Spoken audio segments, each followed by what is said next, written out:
This week on Intrigued, full effect. I love thinking about my son every day. So every day I think about my baby. I think about where he would be, what he could be doing, if this didn't happen to him. Just knowing that people always want to remember Christian, knowing that they are trying to let me know that they care about me and that they haven't forgot about my case. That is so important to me. I'm Chandrea Thomas, and welcome to episode 1. In this podcast, we talk about curious cases, disappearances, and other stuff. And today I'm talking about the 2003 disappearance of 9-year-old Christian Ferguson from St. Louis, Missouri. I spoke to his mother. I reached out to his father and his father's last known attorney of record, and I heard back from police. This is what happened. It was June 11th, 2003, just after 6 a.m. in St. Louis, near the Wellston, Missouri city line. According to reports, Christian was last seen by his father, Dewan, who says he was taking his 6th son, who was only wearing a diaper and a blanket, to the hospital. He stopped his SUV at a payphone to make a call, and that's when he says the SUV was stolen with Christian inside. The SUV was found more than 2 hours later, about 7 miles away, but there was no sign of Christian. I had a long chat with Christian's mother to find out more about the case and the impact on her life. This is what she had to say. Well, the first thing I want to say is thank you for taking the time to talk with me about, what's happened with your son, because I know it's not the easiest, thing to talk about. I know you've been dealing with this for a really long time, so I just really appreciate you, doing that. So, first thing I want to ask you is, how are you? How are you doing now? Well, I've learned how to live in spite of my circumstances, but it's still extremely difficult because you would think that I would have justice by now, and I don't. So it's disturbing, not only to me, but the people that are in the community. Anybody who is going through any kind of injustice should feel insecure because the system does not work the way that it was designed to. And actually, I just feel like most people already know, it's very difficult when you're an African American trying to obtain justice in any area. So it's extremely difficult. How did you find out about the disappearance of your son? When did you find out? What happened after that? My ex-husband, Victor Thomas, came to my job and informed my supervisor, who informed me. Well, she asked me to come to the front so that I could be informed by my husband that Christian was missing. I remember Victor taking me to, I think it was DePaul Hospital, since it was in Bridgeton, because he thought I was going to have a breakdown. He knew it was very tragic. He knew all the pressure that the custody battle and everything else was causing, how it was affecting me. I remember entering the hospital, looking at the monitors. Everybody's pointing at me. That's the lady. She's the mother of the little boy. Theda says the last time she saw her son was during a court-ordered visitation on March 22nd of 2003. It started as a custody battle, and my children were stripped from my custody without me being proven unsuitable, unfit, or unable. When it came to, the accusation of you being an unfit parent and all of that, what exactly were the accusations, and how did they try to come to that conclusion? Okay, I like the fact that you asked that question because that's what I did my research, and I found out that in order for a child or children to be taken from your care, the parent has to be proven unsuitable, unfit, or unable. They never even made an accusation about that. They only said that I abused the DFS hotline, that's the Division of Family Services hotline, and I think they call it something different now, Child Division or something, but I called every time I needed to call. As for Christian's health condition, it was rare and complicated. Let's just clarify exactly what Christian's condition is, because when you had described it to me and explained what it was, I had never heard of it. So for those who may not be aware of exactly what it is, can you kind of break it down really quick? Yes, he had citrullinemia, and it's a metabolic disorder where he's lacking the ability, he was lacking the ability to break down proteins. So I believe it was arginine that he was not producing. So they gave him a medication called L-arginine. It was a fake arginine, and it helped to fill in that gap for what was missing. So because of his inability to break down proteins, another enzyme, citrulline, would go out of control, causing a hyperammonemic crisis to transpire, meaning that ammonia, high levels of ammonia would be in his blood. And that is really what would make him start acting lethargic and real strange. Sometimes he'd repeat himself over and over again. His eyes would look real glassy. So there are symptoms that, or things that you could look at to see that he's having a crisis. It's not just like, boom, he's in a crisis. So if you didn't give him what was necessary, the medication to help him break down the proteins, and also the special diet, because they gave him just enough protein to deal with the medicines that he was taking so that the system could work properly. But if you didn't do one of those things correctly, or if even if he got sick, it could throw things off because we're just a bunch of chemicals. So one thing could throw something off, and that's why we have to be vigilant about paying attention to the signs. Theda shared some videos of her son with me, and she told me that these were videos that she watches religiously. She said that she loves to hear his voice, and she likes to think about the time that she was able to spend with her son. And it was actually the first time that I was able to hear Christian's voice. And this is sound from a video of 3-year-old Christian singing Barney's Down by the Station at a family reunion.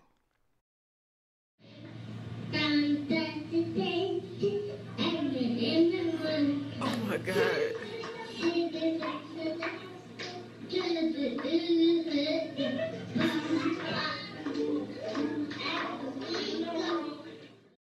What has been the impact on your other child and throughout the years? Because knowing that your sibling is out there and not being able to see them or talk to them or anything like that, that has to be devastating.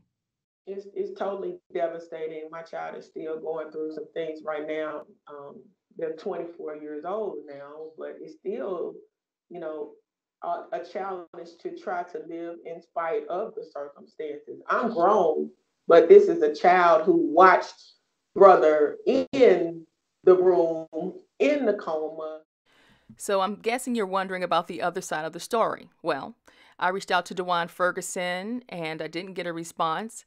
I also reached out to the attorney who was representing him at the time of Christian's disappearance, and I didn't get anything back from them either. So I moved on to St. Louis City Police, and I got a pretty quick response from their PR department. And I found out something pretty interesting. What they told me was that it's still an active kidnapping case. And I thought that was interesting because I always thought it was a missing persons case, but it's classified as a kidnapping case. So that was new information for me. They also said that the SUV was processed and that detectives are following up on all calls and all leads in the case, which is, typical protocol for them.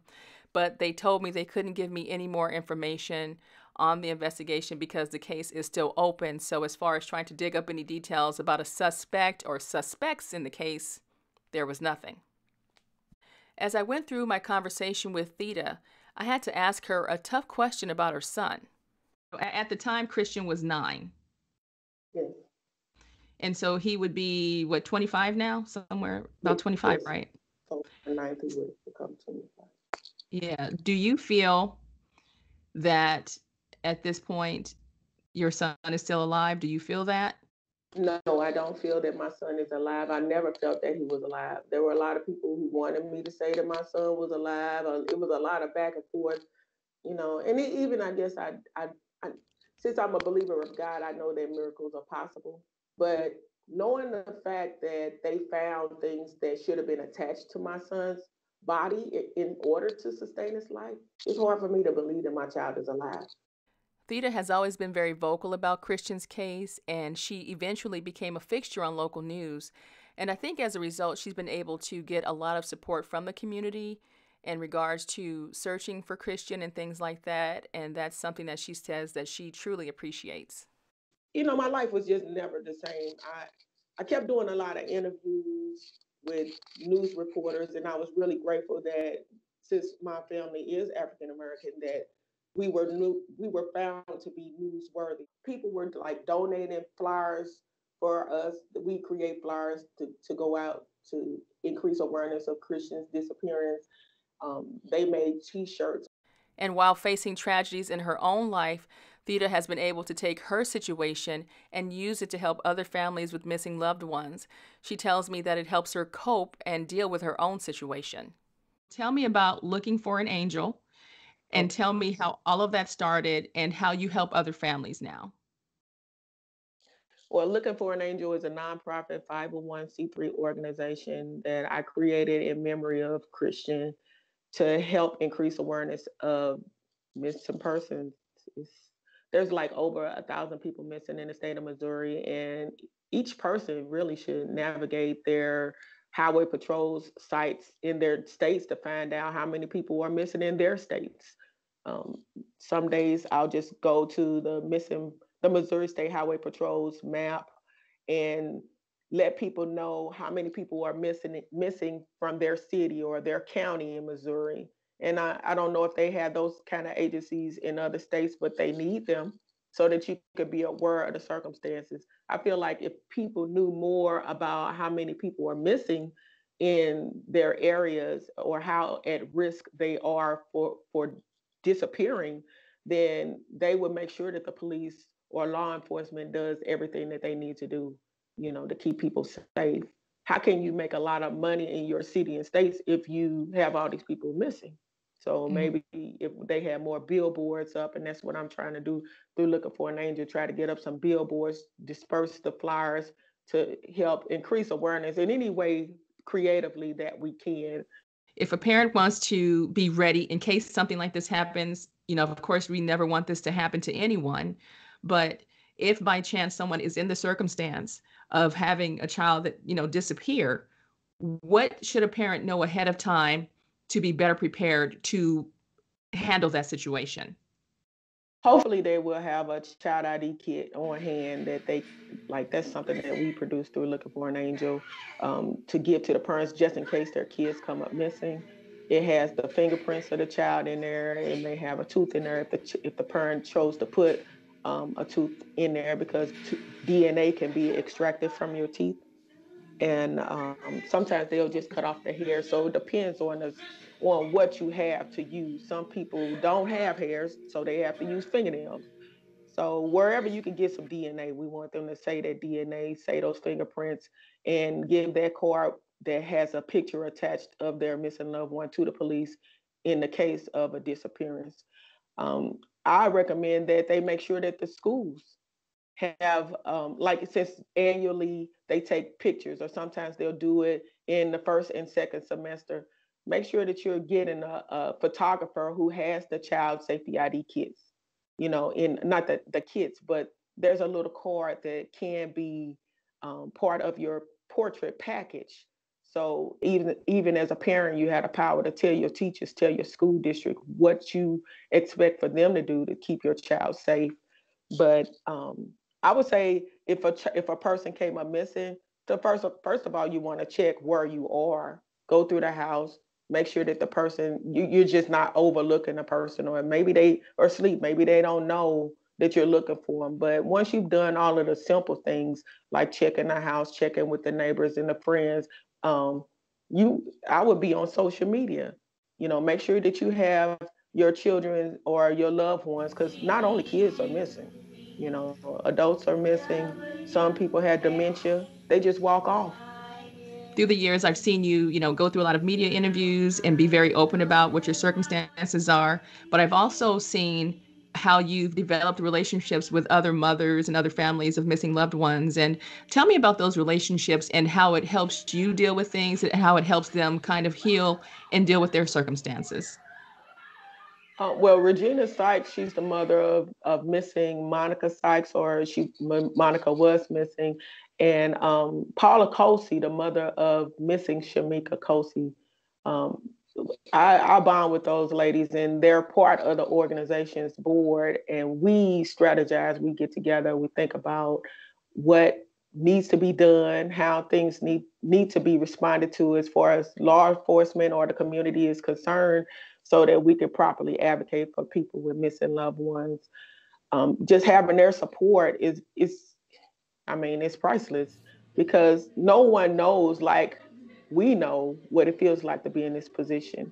And there are some things that Regina knows that I don't know right now, because she's had a proceedings. She had court proceedings, and she had outcomes that I don't have.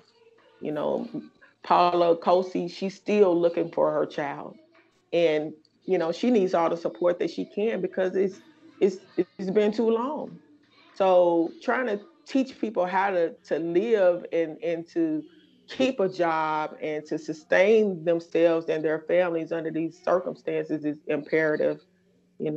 People don't, they just don't know what we go through.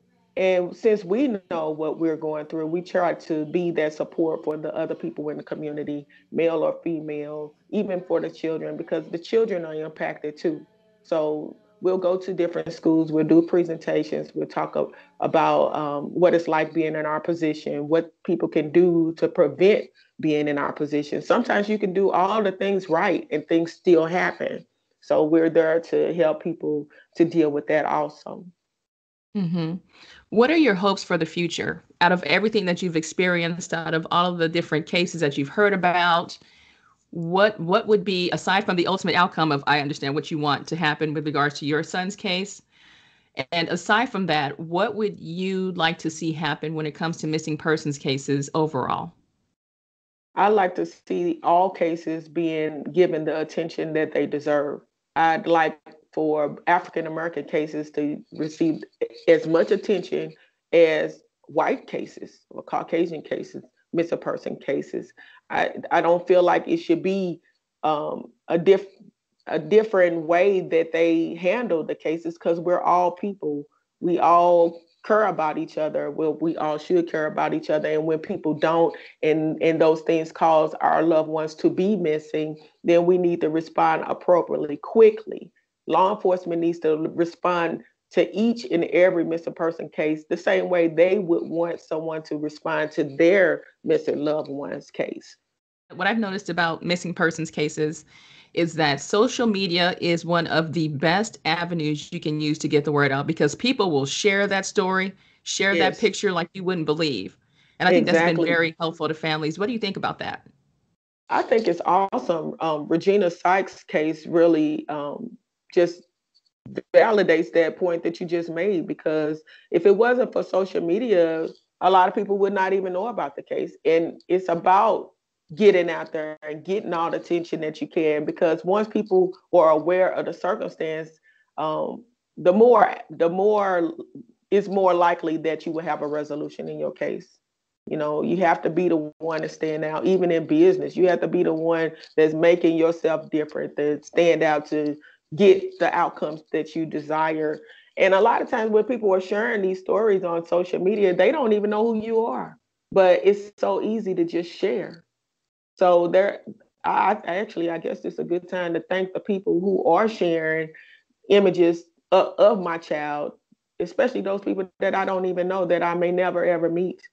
People from Africa, people all around the world who are doing whatever they can to increase awareness of any missing person. That's a plus. And while the investigation into the disappearance of Christian Ferguson continues, his mother says that she won't stop fighting for justice for her son and other people who were victims of crime. I want to ask you this. If you were able to speak to Christian at this moment and he could hear your feelings and your thoughts about him, what would you say? Hmm. I probably cry so hard I probably couldn't say much of anything. I'd just be hugging them and kissing them, and oh man, that would be a blessing. I probably quit my job and just stare at my baby all day. I I would definitely tell him how much I love him, and I'd be praising God, because it would have to be a miracle to have him in my presence. But um, that's so hard. That's really hard to. Probably the hardest question that you asked me. Oh man, I would. if it's just hard to go there, but I would definitely just show all the love and affection and attention that I could. I probably wouldn't even want to stop to, refresh myself by eating or drinking because I'd be so busy trying to show the love that I wish that I could have been given all these years. My last question for you is, if there was one thing that you want people to take away from your story and your experience in your life, what would that one thing be? I will say that I am you, and that we ought to work our case that like I am you. If I feel like if people would just be more intentional and do what they can do in their capacities, then all of us would fare better. So I want people to respect life, appreciate life, and do all that they can to make sure that everyone's life is preserved and that people are safe. Because we only have the life that we have, and once it's gone, it's gone. Even if you believe in the afterlife, this life that we live here would be just a different one because we would transcend to a different level. But we need to do all that we can in this life to be positive, to be change makers, to protect each other, and to bring about justice. So I would just urge everybody to, you know, be about the business of blessing each other, to be an encouragement and not to tear down people, but to build people up, because that would help us all. That would bring about a better and a safer community for us all. All right, Theda, thank you so much for your time and talking with me today. I know it's not the easiest thing to talk about, but I know that you also understand the importance of, like you said, keeping the story alive, Yes. especially when it comes to missing people of color just in general. We need to tell those stories and get those stories out so people can understand exactly what's happening in our communities. So thank you for that. Thank you. My final thoughts about this case are that there are a lot of details and information about the case that I can't discuss because police haven't confirmed the information. And to be totally honest, this is a very touchy situation. For example, Theda told me that an unknown person dropped a 37-page report at her doorstep detailing Christian's entire case. I'm just not sure of exactly who wrote it. She also told me that she had a meeting with St. Louis City Police about the case and walked in with about 55 questions, and while she got some answers, she said she wanted more. So I'm hoping, as the investigation moves forward, that I can get more of the facts to share with all of you down the line, and I'm hoping that this case finally gets some resolution for the family as well. If you have any information in the disappearance of Christian Ferguson, you can call St. Louis City Police at 314-444-0001. Thank you for listening to episode 1. I am planning to post a blog and pictures on my website to go along with this podcast. And if you have any cases or disappearances that you want me to check out, you can go to the Intrigued Full Effect website, or you can reach me via email at intriguedfulleffect@hotmail.com. Until next time, be safe and stay true.